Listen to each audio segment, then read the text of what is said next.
Hello everyone and welcome back to my channel. I hope you're all doing well. This is very hot tea. The sun is finally making an appearance today, which is so lovely. We've had a couple of real miserable days, so it's just so nice to see blue skies again. So today I thought we could sit down and have a catch up. I asked you guys if you had any questions about me relocating back to the UK. It has been 4 months now since I have moved from Bali to the UK. For anyone that's new here, hello, I'm Georgia. I have actually been living abroad for 10 years. I've been in Singapore and then most recently living in Bali. So coming back to the UK has been a real massive, like huge life change for me, because I think living overseas from such a young age really changes you. So when I have moved back to the UK, I've kind of had this like identity crisis, like who am I? Where do I really feel like I belong? Do I feel 100% British anymore? Like, really strange transition to go through. And I think a lot of you have been really curious as to kind of like what that process has been like. So yeah, I'm going to be answering your questions today. Grab a cup of tea, it's going to be a real chatty video. And don't forget to hit that subscribe button if you want to join the family and be notified every time I post. Okay, so question number one, what was the biggest reason behind your decision to move back to the UK? What's really strange is if you had asked me this time last year if I was gonna move back here, I'd be like, absolutely not. But I just think it goes to show that it's all about timing. It's all about timing it just right and listening to your intuition as to when it's time to return. I've had a lot of DMs from people asking me if I think they should move back to the UK, and it's such a personal decision to make. I can't tell you obviously what to do. You just kind of know what's best for you, and when the time is right, you will just know. So for me, it was more of a feeling, an intuition. I feel like I had been gone for a decade, so in terms of like family life and friends, that had been so absent from my life for such a long time that I recognised actually it would be really nice to have family around. So family was definitely a big one for me. Also, I just felt like I needed a change. 10 years in Asia, and I just kind of wanted to experience what UK was like again. I was also really curious to like experience seasons again and see how seasons kind of like break up the year and make things feel different. When you live in a climate where it's the same all year round, it's really kind of like disorientating and you can't really differentiate time, whereas here I feel like life just feels a little bit slower because there's seasons and there's weather changes. And then also just in terms of work, I am a full-time content creator, so I feel like there's a lot more opportunities here for me in the UK. I'm obviously a British content creator as well, which means that I'm more likely to get work here. I'm not the foreigner in a country anymore. I also feel like no one talks about the stress that comes along with constantly having to have visas, like the anxiety of hoping that your visa will get approved every few years, you know, knowing that any moment things could change. I think there's a lot of instability to living abroad, and although I was very lucky I didn't have any issues, there's always that kind of like anxiety in the back of your mind, and I have to keep like pinching myself since being home, because I'm like, oh my god, I don't need a visa to have to stay here, and all the kind of costs that are involved and everything like that with having to live in another country. Also, the fact that I have free healthcare here is obviously amazing. I don't have to stress about that. I don't have to worry about paying for health insurance anymore, those kind of things. Coming back to your home country and just kind of feeling like at ease, it's a really, really nice feeling. What do you miss most about the place you were living before returning to the UK? Yeah, so I was in Bali before. The things I would say I miss the most is living by the beach. I actually loved living so close to the beach. It's something that I've never experienced before. So I found that like really calming. The coffee is unmatched. Like the coffee scene in Canggu completely spoils you. So after that, and coming back to my hometown where I can barely find a good cup of coffee, I have like a really deep appreciation now for how many amazing coffee shops there are in Canggu. What's one thing about the UK that you appreciate now that you didn't notice before? One, my hair stays intact. I can style and blow dry my hair and it stays the same. In terms of people, I think people in the UK are generally very friendly and polite. I also find that they are very good at small talk, and when I lived in Singapore, small talk was not a thing. Like, people don't do small talk in Singapore. They like to kind of keep themselves to themselves, quite shy and reserved. So I'm totally out of practice when it comes to small talk, and people just like seem to pick up conversations with like random people. Also, what I'm about to say might be very controversial, but I think, actually I don't think, I know it rains more in Singapore than it does in the UK. Absolutely. And it's so funny because everyone in Singapore, their first impression when I tell them I'm from the UK is, oh my god, it's like rains there all the time, doesn't it? I don't think so. Every time I go to Singapore, every single time it is raining all day long. And I just think there's so much more rainfall in Singapore than there is here. Now, the difference being that the rainfall here isn't nice because it's cold, right? But in Singapore, obviously it's like hot, humid rain, so it feels slightly different. But 100% it rains more in Singapore than England.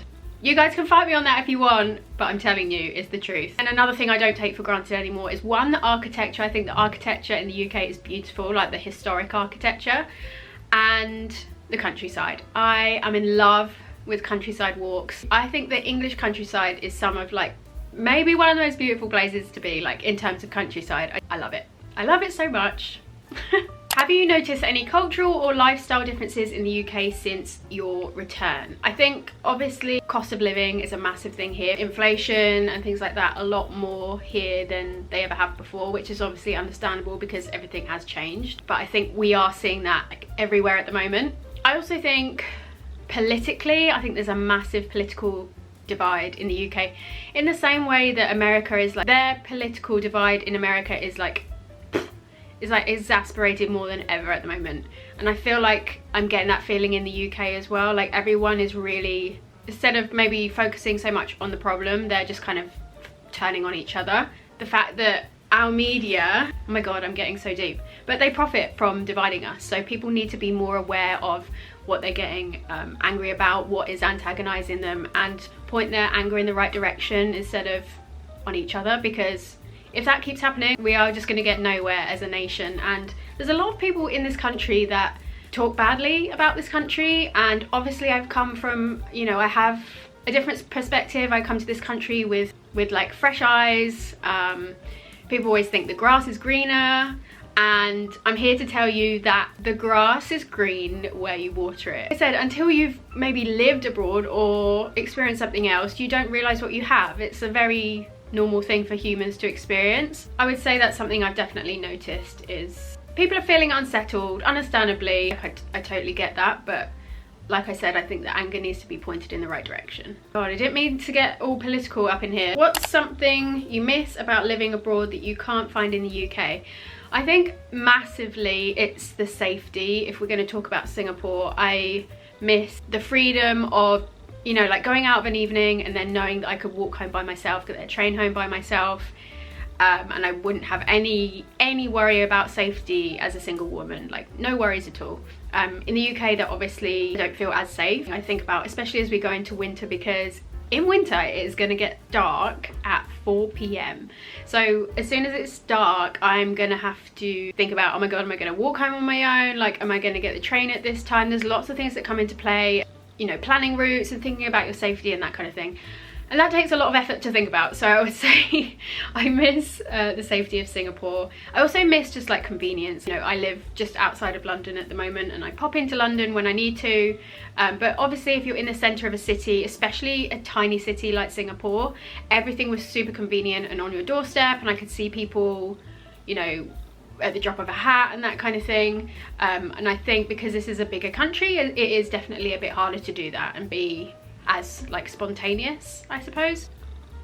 How has the move impacted your daily routine or work-life balance? I feel much more productive here. I think the heat after a long time starts to affect the way that you function every day. Bali was incredibly hot, like really hot. I think it just made me really unmotivated, and I was tired a lot of the time. I would have like naps in the day. It's an exhausting kind of climate to try and work through. So I think here I don't really have that problem. Like, I'm not getting tired, I don't take naps, I kind of just work and get on with it. I also feel just like happier and a lot more active here in Bali.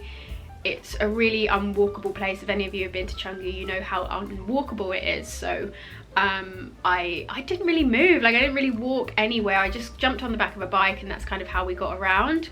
Here I love the freedom of going on walks. I can just walk outside my doorstep and go into the countryside, and I just love walking. I don't even want to think about driving yet.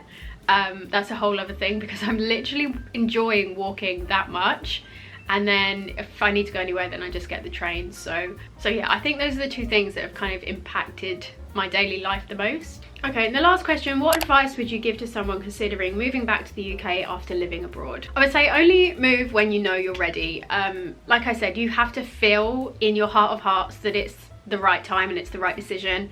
Also, if you're moving as a couple, you don't want to like resent the other person or have them resent you if it's not something that you both want, if that makes sense. Just feel like you have to be excited about it. You can't be moving and having this feeling of dread. You kind of have to make sure that you have a feeling of excitement and you're ready for change and you're ready for something new. Go into it with an open mind, obviously, and just remember that you're making a permanent decision, because you might come back for like 2 months and be like, oh my god, what the hell have I done? I want to move back. Which you might have feelings of that, but you want to make sure that you're kind of in it for the long run. Like even right now, I'm considering going back to Asia for like a month or two, maybe in January, February, which was not the plan, because I was like, I'm gonna get myself through winter, like it's gonna be absolutely fine. I need to at least experience a whole winter. I'm not saying that I'm definitely going back, but already these thoughts are crossing my mind because the weather change is so huge. But like I said, not everyone has the opportunity to do that. I'm very lucky because I work for myself, so I have the flexibility of like being able to go there if I want to. But if you're not like that and you've come home, you know, you've got a family, you've got kids, you've got responsibilities, then obviously your decision is a bit more final and you just need to be okay with that. So yeah, that's my advice. Was that helpful? I don't know. If you also have lived abroad and you've moved back to England, or if you've moved home anywhere, let me know your thoughts and experiences down below. I always love hearing your stories, and a lot of us are in the same boat, but I feel like it can be quite a lonely decision to move back. Also, you have to remember how lucky we are that we even got to live abroad. Like so lucky, and so fortunate that we even got to experience that. And some people do that and realize that it's not for them, and some people do it and they stay forever. We are all on different timelines, we all have our own lives going on, and there's no right or wrong decision, absolutely not. Just make sure that you're having a good time and that you're enjoying yourself, and that's all that matters. All right guys, thank you so much for sending your questions in. I think I'm going to end the video here. If you want to see more of me, you can follow me on Instagram at The Vintage Vision. Links will be down below. I will see you in the next one. Bye.